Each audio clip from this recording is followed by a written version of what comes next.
बारे में क्या आप कहेंगे? आज राज्य भर में झारखंड राज्य वित्त रहित शिक्षा संयुक्त संघर्ष मोर्चा के बैनर तले उत्तरी छोटानागपुर प्रमंडल के प्रमंडलीय कार्यालय के समक्ष राज्य भर के शिक्षा कर्मचारी जो उत्तरी छोटानागपुर प्रमंडल के अंदर पढ़ते हैं, आज हम लोग धरना पर बैठे हैं। हम लोगों ने सरकार से कई बार अपनी मांगों को रखा।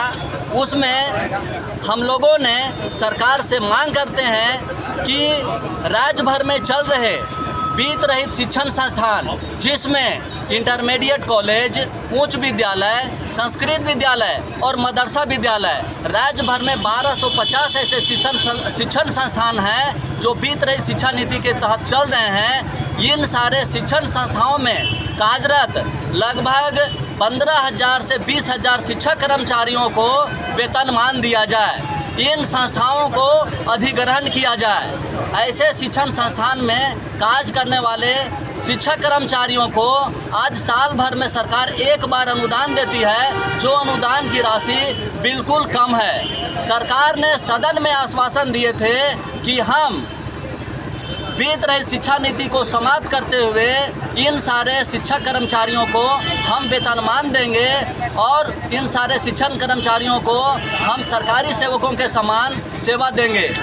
सरकार के सदन में आश्वासन के आलोक में सरकार के स्कूली शिक्षा एवं साक्षरता विभाग ने कार्मिक विभाग को पत्र लिखा कि वित्त रहित शिक्षा नीति समाप्त कर ऐसे संस्थाओं को अधिग्रहण किया जाए और इसमें कार्यरत शिक्षक कर्मचारियों को सरकारी शिक्षकों के समान वेतन दिया जाए और अन्य सारी सुविधाएं दिया जाए।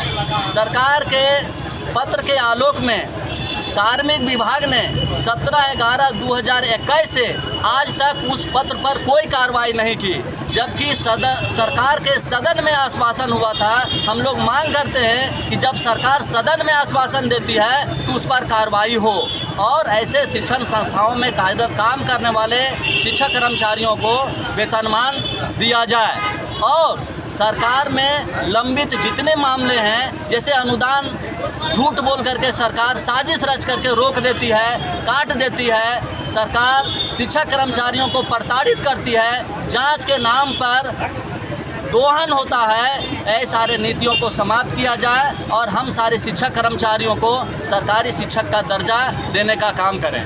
मेरा नाम मनीष कुमार, सदस्य वित्त रहित शिक्षा संयुक्त संघर्ष मोर्चा हजारीबाग। यदि मान लीजिए कि धरना के बाद भी यदि आप लोगों की बात नहीं माना गया तो इसके आगे आप लोगों का क्या होगा फिर? हम लोगों की योजनाएं बन चुकी है। इसके पूर्व भी हम लोगों ने राजभवन के सामने चंडी पाठ किया था। आज उत्तरी छोटानागपुर प्रमंडल के हजारीबाग जिले में और पलामू प्रमंडल में 2 जगह आयुक्त कार्यालय के समय धरना दिया जा रहा है। अगर हमारी बात को नहीं मानी जाएगी तो हम लोग नवंबर माह में मुख्यमंत्री आवास का घेराव का कार्यक्रम निश्चित किए हैं। अगर हमारी मांग तब भी नहीं मानी जाएगी तो हम लोग दिल्ली कूच करेंगे।